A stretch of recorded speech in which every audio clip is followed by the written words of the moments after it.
karena ahli juga ahli di bidang kecelakaan, namun di sisi lain juga sudah bertugas 38 tahun menjadi di unit 18 tahun, Pak. 18 ya. Iya. Yang ingin kami tanyakan,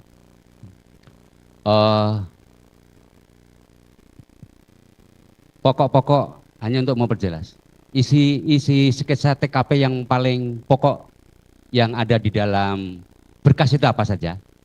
Kemudian selama saudara ahli sebagai katakanlah penyidik di Laka Lantas ya. Iya. Jika itu terjadi kecelakaan parah atau katakanlah menyebabkan meninggal dan sebagainya. Iya. Pada umumnya apakah ada tanda-tanda goresan-goresan pengereman atau bekas-bekas yang ada di, mohon maaf, di aspal itu tuh Ya. sebagai bukti pengumpulan data untuk mendukung bahwa ini terjadi? Seperti apa menurut pendapat ahli? Ya. Jadi sket TKP itu isinya adalah keadaan TKP sesaat setelah peristiwa kecelakaan lalu lintas. Jadi sebelum berubah atau bergeser sedikit pun. Nah, untuk memastikan itu, ya saya ulang kesekian kali tadi, pemotretan dan pemberian tanda gitu kan. Dan itu bisa bernilai, ya saya ulang, itu bisa bernilai kalau ada saksi yang membenarkan sket itu. Kalau tidak ada yang membenarkan sket itu, nggak ada nilainya, hanya katanya. Ya, kira-kira itu yang bisa saya jawab dari pertanyaan Bapak. Jadi petugas sketsa hanya melihat kejadian, kemudian melakukan keterangan menggambar termasuk posisi korban dan alat-alat lainnya yang ada di sekitar. Berarti kan seperti itu. Betul Pak, betul. Jadi perlu saya tambahkan bahwa tentu kita memahami sebagai penegak hukum namanya sket itu manfaatnya yang utama adalah ketika ada perbedaan keterangan atau fakta lainnya didapat di kemudian hari, maka dapat direkonstruksi kembali menempatkan sesuai dengan posisi akhir setelah peristiwa itu terjadi. Jadi kalau seandainya sudah bisa ada kesesuaian semua fakta-fakta lain, maka tentu tidak harus dilakukan lagi rekonstruksi. Demikian Bapak. Ahli, terakhir dari kami untuk menanyakan, Iya. Bagaimana jika seorang penyidik, katakanlah korban yang ditolong itu sudah meninggal, ya. Kemudian dibawa ke rumah sakit, sudah ditolong masyarakat, ya. penyidik baru datang. Terus langkah-langkah seorang penyidik, karena ahli juga pernah berpengalaman penyidik, kami bukan soal masalah ahlinya gitu. Iya. Apa yang harus dilakukan? Apakah foto di kondisi rumah sakit, kondisi luka-luka dan seterusnya, termasuk pakaian, bagaimana? Ya, jadi tugas yang menangani atau penyelidik atau penyidik suatu peristiwa pidana itu, baik itu peristiwa pidana kecelakaan lalu lintas maupun lainnya adalah melakukan penyelidikan dan mengumpulkan bukti-bukti yang terkait yang kemudian pada endingnya adalah mencari kesesuaian, ya, mencari dan menemukan kesesuaian untuk dapat menyimpulkan, ya, untuk dapat menyimpulkan peristiwa apa yang terjadi, dapat dituntut tanggung jawab siapa, ya, dengan dasar hukum apa, ya, tentu sesuai dengan fakta-fakta yang telah dilengkapi oleh penyelidik atau penyidik. Demikian. Jadi intinya tadi dari sekian pendapat ahli tadi termasuk saksi fakta tadi, jika katakanlah memang kematian terhadap korban itu tidak wajar, ya, tidak harus itu adalah murni kecelakaan, tetapi penegak hukum lain bisa menyidik itu akibat kematian adalah hal lain. Seperti itu. Iya, penyidik bisa melakukan penyelidikan atau penyidikan bila sudah ada dasar-dasar sesuai dengan ketentuan aturan hukum acara pidana yang kita miliki. Itu kalau langsung melakukan penyidikan tanpa melalui ya prosedur dari awal tadi, apakah itu ditemukan langsung atau kalau laporan masyarakat ya itu prosedurnya saya udah jelaskan tadi dan tentu kita paham semua itu. Ya begitu juga kalau menemukan sendiri, ya tahapan yang harus dilakukan sudah ada panduannya sesuai dengan hukum acara kita. Demikian Pak. Oke. Hal ini kami lakukan terhadap modus kejahatan itu kan bermacam-macam, ahli. Betul. Katakanlah sebetulnya, mohon maaf ya, katakanlah di daerah lain tuh itu adalah kasus pengeroyokan atau katakanlah apa. Ya. Kemudian dengan modus operandi mungkin dia membuat dan lain sebagainya. Ya. Katakanlah mungkin ditaruh di rel kereta atau mungkin dimasukkan ke laut dan sebagainya. Ya.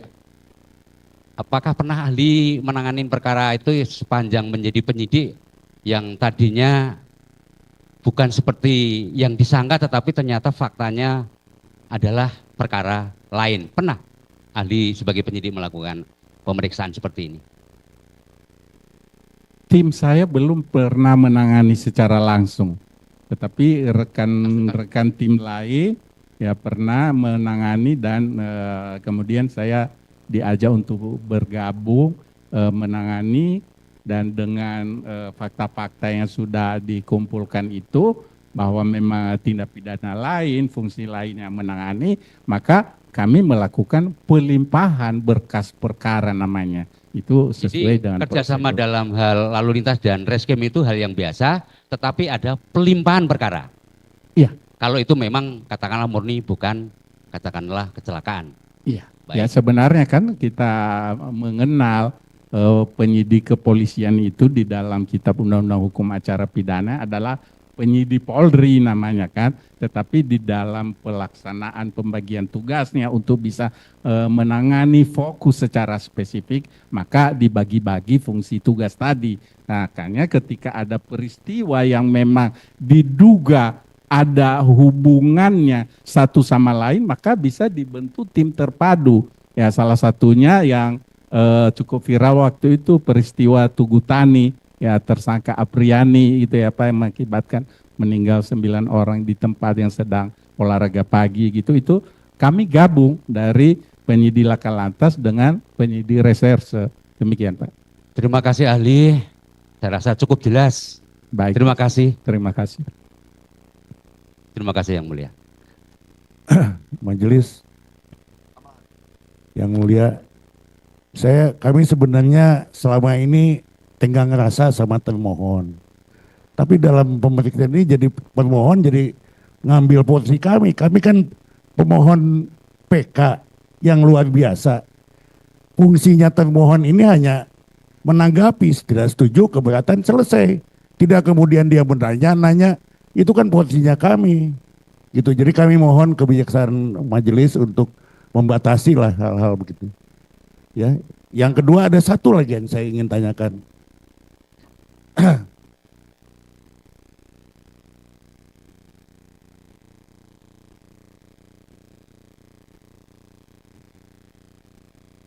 Ahli begini. Ya. Termohon. Ini ada permohonan visum dari kepolisian tanggal 27 Agustus 2016. Terhadap Vina, pemohonnya adalah Lantas. Tetapi di tanggal yang sama, hari yang sama, ini pemohonnya Reskrim. Padahal laporan pembunuhan itu tanggal 31 laporannya. Ini gimana Ibu? Ini bagaimana pendapat ahli?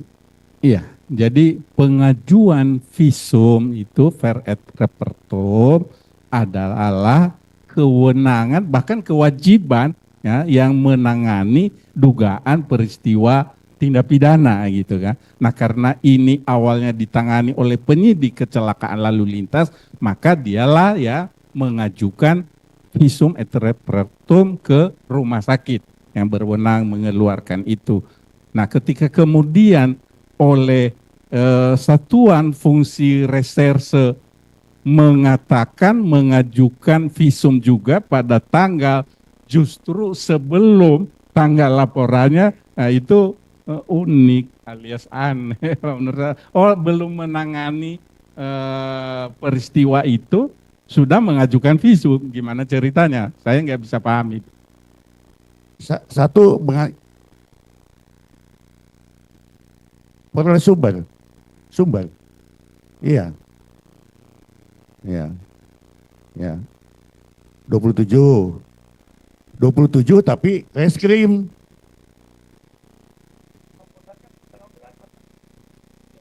Ya. Ini RSUD Gunung Jati 22 yang mulia. Ini RSUD, ini RSUD Gunung Jati. Nah, ini tanggal barunya diajukan oleh Polres Sumbar tanggal 27 Agustus, diajukan oleh Lantas. Nah, kemudian oleh Polres yang sama pada tanggal yang sama diajukan atas nama reskrim di penomoran suratnya ini. Di sini nomor 7 sama. Ah, beda. Yang mulia, ini nomor yang reskrim itu nomor 190. Yang reskrimnya kapan? Tanggal 27 juga.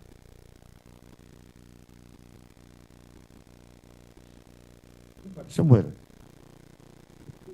juga. Jadi karena ini baru kami temukan, kami akan jadikan novum.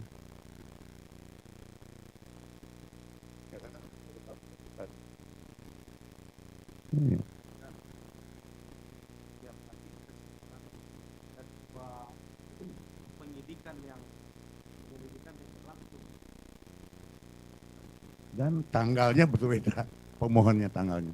Itu saja begitu. Bukan pemohonnya. Iya, dua surat yang berbeda yang berisi pengajuan visum et repertum di rumah sakit yang sama harusnya sesuai dengan waktu permasalahan itu ditangani. Ya, tadi saya mendengar bahwa laporan polisi di reserse itu tanggal 31.